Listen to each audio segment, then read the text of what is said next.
Okay, so picking up on my last post, is Kamala Harris responsible for this spike in inflation that we're seeing?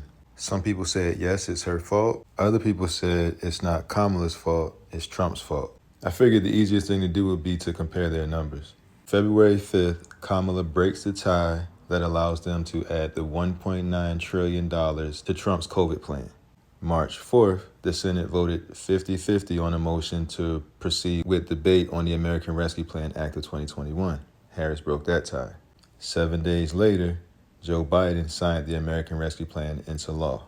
I think it's also important to note the only people that voted for the plan was Democrats. All of the Republicans voted against it.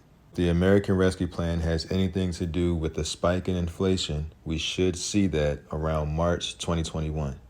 This is a screenshot from Statista of the inflation from August 2020 to January 2022. As you can see, at the end of Trump's presidency, we have a pretty consistent trend all the way up until March.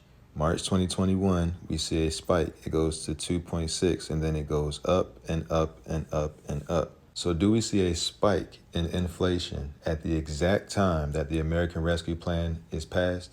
Yes, we do. Could it be that Trump's inflation just so happens to kick in around the exact same time? Trump's COVID relief bill, the CARES Act, was signed into law March 27, 2020. Let's go look at inflation on March 2020. Okay, we're looking at the inflation rate for the year 2020. Looking at March, 1.5. It's actually down from what it was earlier in the year. That is also the same time that we had the COVID lockdowns. We see that it drops, and then it starts to go back up, and then it creates a trend.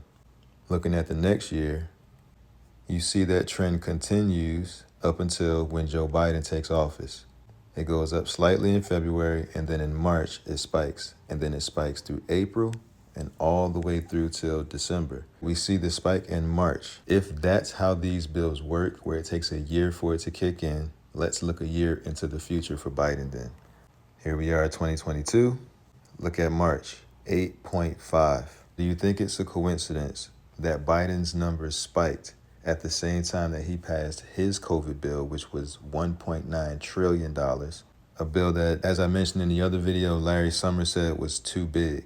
The proposed $1.9 trillion stimulus could ignite inflationary pressures of a kind we have not seen in a generation. What is a generation? A generation is 40 years. In another article, he says it's the least responsible economic policy in 40 years. Do we see the media talking about the symptoms of something that hasn't happened in 40 years? Quick Google search, inflation, 40-year high. First site, 2022, inflation hit a 41-year record. GlobalData.com, U.S. inflation hits 40-year high.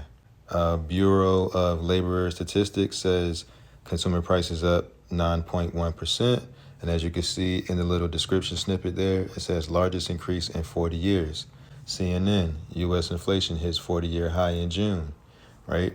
Another one, CBS, inflation hit 9.1 in June, highest rate in more than 40 years.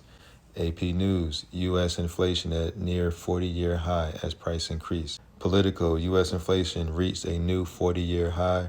Bloomberg, core inflation rises to 40-year high. The Guardian, U.S. inflation hits 40-year high. So we're just seeing it over and over and over again. So is Larry Summers right when he says that Joe Biden's stimulus package would cause a 40-year high in inflation? Yes. As you may know, early last year, Summers sounded the alarm about President Biden's $1.9 trillion American Rescue Plan. Says it was the least responsible economic policy in 40 years, and that it could engender significant and persistent inflation. Turns out Summers, a self-described progressive, was right. With that information presented, what do you think? If the ties wouldn't have been broke, would we be in this place now as far as inflation? Thank y'all for watching. All opinions are welcome in the comment section. I'll see you on the next one. Peace.